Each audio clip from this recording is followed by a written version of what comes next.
Hey everyone, this is Johnny and welcome back. In a recent video when I did Japanese maple cuttings, I showed you how I used a tote like this to store them in and to keep them nice and humid. I showed you how it had holes drilled at the top and at the bottom. In this video, I want to show you just quickly making this particular tote out of just a standard clear bin. And then I also want to talk about how you can do the same basic process on a smaller scale with a gallon pot and a gallon Ziploc bag, and also with a standard propagation tray. In addition, I'm going to go over to the lavender plants in my garden and take some cuttings from those and do an experiment with propagating those lavender cuttings as well. So stick around and we'll dive in. Okay, the first thing you need is a clear plastic bin. I found one that has both a clear lid and clear sides. I think that's great because it allows light from every end. The second thing you're going to need is a power drill of some kind. This particular hole saw bit that I have on here, you'll need something like this. This is a 1 1/4 inch round hole saw bit. And then I also have a 1/4 inch just standard drill bit. And then it is important that you have some kind of what would I call a sacrifice board, a board at the bottom that you can drill into as you drill through the plastic so you don't damage whatever surface you're drilling into. And then I'm also going to wear safety glasses just to keep my eyes protected, to keep any splinters from getting in my eyes. So we'll start with the lid. We'll drill 3 holes on the top with a hole saw, and then we'll move to the bottom of the bin. Okay, you can see that I've flipped the lid over and I've put a couple extra boards underneath because this particular hole saw bit does have a drill bit that goes through the board before it gets to the hole saw part. That does help align it and keep it straight. Because of that, I want to go ahead and make sure that I don't get through the surface behind me, so I have several boards underneath here. But I'm just simply going to find a spot where I want this and just slowly start drilling just until I get that hole made. You will have to pop out this little plastic piece that gets in here. An Allen key comes with this hole saw set, so I'll use that to pop this out, and then we'll do the next 2 holes. Okay, as you see there, I have 3 1 1/4 inch holes at the top of this lid, and that'll allow some ventilation through the top of this. Now I'm going to go ahead and move over to the clear bin itself, and we're going to drill holes in that. Okay, I'm going to take the hole saw off and switch to this 1/4 inch drill bit, and we'll drill the holes in the bottom. Okay, so first of all, what I'm going to do is, it's not going to have to be perfect when we evenly drill these holes. Obviously, we don't need to be perfect with this. We just need to leave a lot of room for the water to seep out of the bottom because you don't want this to get waterlogged for your cuttings and for them to rot. I'm going to start by going along the outer channel. That is the very bottom. That's the lowest spot where water would tend to collect. And so I'm going to go ahead and drill that first, and then we'll do the rest of the middle. And I'll catch back up with you once I get that all done. Once again, we're using a board underneath and we're drilling into that to make sure that we're not going to put any holes into the surface here underneath us. And I've actually just switched the drill to the low setting because I find that actually works better.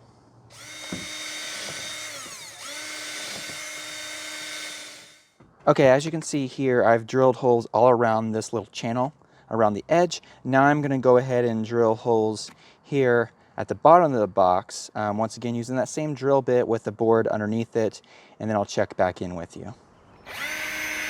All right, there you go. I've drilled a bunch of holes in the bottom, and as you can see, they're not completely uniform. This doesn't have to be perfect, but I've just drilled them, just kind of randomly throughout, and in a spacing, maybe some of them are still around 1 inch apart.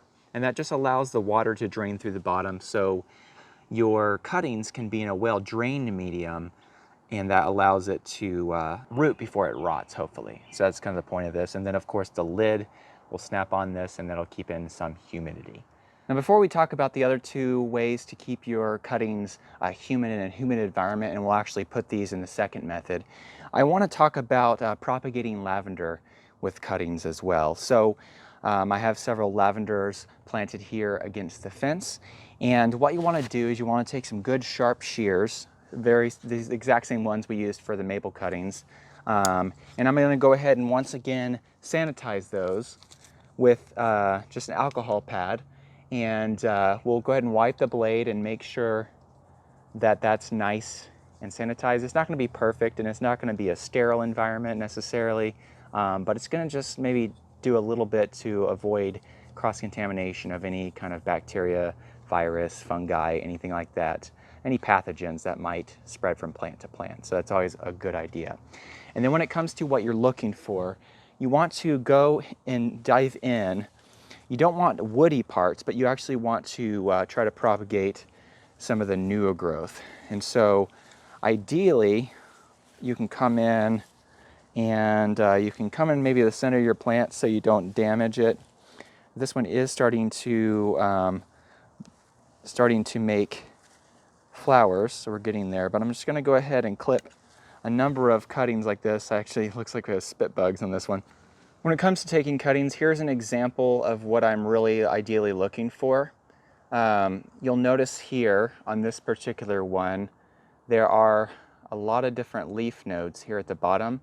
And the softer growth is here, but this ever so slightly starts to turn a little bit different color green here, where these leaves are, and it gets ever so slightly more stiff here at the bottom. That's ideal. You want as many of these leaf nodes as possible to be in the soil. And this particular one is a good example of what you're looking for. You have to dig deep into the plant, and you want to find the particular ones here that have not flowered yet. So this hasn't flowered yet. And I'll show you in a minute. We'll take and we'll trim off these bottom leaves here at the bottom, and then we'll stick that into the medium with our gallon pot and the plastic bag. So that's just an example of what you're looking for. Okay, I've taken a number of these lavender cuttings, how I showed you, and what I have in front of me are two 1-gallon pots. The first one I have just wetted down perlite, 100% perlite all the way filled up with that, and I got it nice and wet, packed it down. That's what's in the first one. The second one is roughly 50% potting soil, 50% perlite, and that's also wetted down. I'm not going to use any rooting hormone for these particular cuttings because for lavender, I don't think it's going to be necessary. This is actually going to be my first time personally doing this, but I've seen this done by other people, and other people that have rooted lavender didn't use a rooting hormone. So I'm going to try an experiment here. The first experiment is no rooting hormone. The second experiment is using perlite, which I've definitely come across people who swear this is the best method to root your lavender. And then this 50% mix. So once again, when you get your cuttings, as we mentioned before, as many nodes as possible, and not flowering yet, and not the woody part, but where it just starts getting a little bit thicker. And then you want to go ahead and snip off these leaves at the bottom.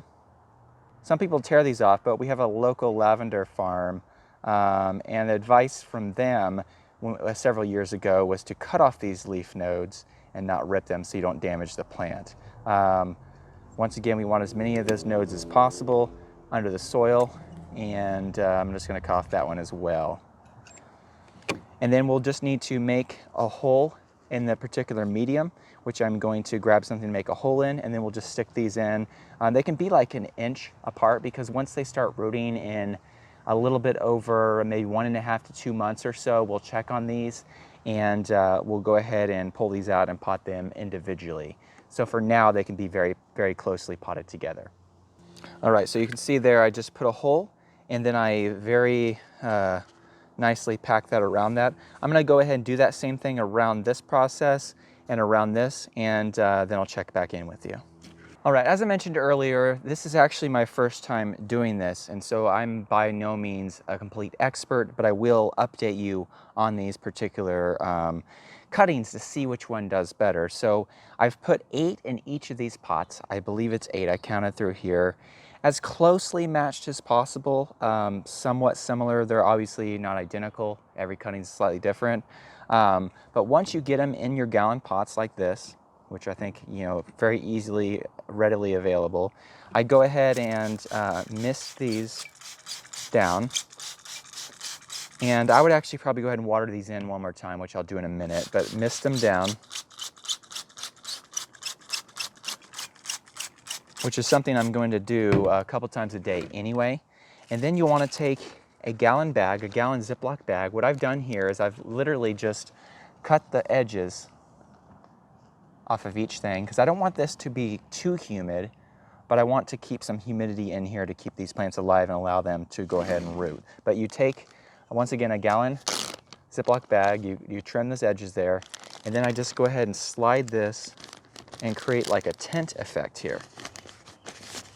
So something like that. So as you can see, that creates a little bit of a humid environment, and you have these vent holes on the edges so it doesn't get too humid in there and start molding, hopefully. So we'll do this to the second one as well. All right, so a couple times a day you'll want to lift off this bag and spray in there, or I guess you could actually, with these little holes, this is probably even better, just go ahead and spray right down in there. I think that's actually what I'm going to do because that's going to be a lot easier process, and so I'm not going to have to worry about taking this off. I might experiment with putting a band here at the bottom to keep this a little tighter at the bottom. I think that's probably a good idea.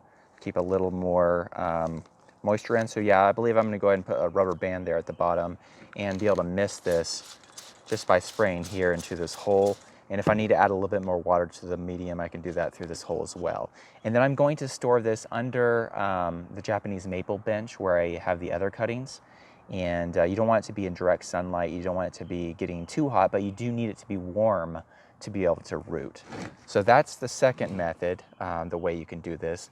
The third method would work as well, and that's the propagation tray, which I've showed you in the past. This particular tray is somewhere around a 16 to 17 inch square tray, somewhere around 5 inches tall, and it has all these holes at the bottom to allow water to go through. So this is a good way to propagate as well, and then you can basically just put some kind of stick or something in the middle, and then you can take a clear plastic like a drop cloth or anything that you have as a clear plastic and tent it over it and kind of tuck around the edges. You can put a couple holes in it for venting like we did with the other, and that's a good way to propagate.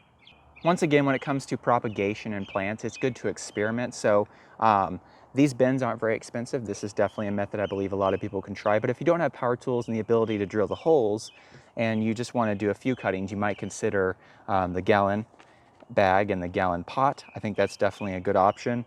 And if you have access to a propagation tray, that's something you can definitely use as well. So hopefully this video was helpful to you. If you're not yet subscribed to this channel, please consider subscribing, and I will provide updates for my subscribers on how these do. And in addition, provide more updates on the Japanese maple cuttings that I did earlier. And if you did like the video, please consider liking the video as well. Until next time, thank you so much.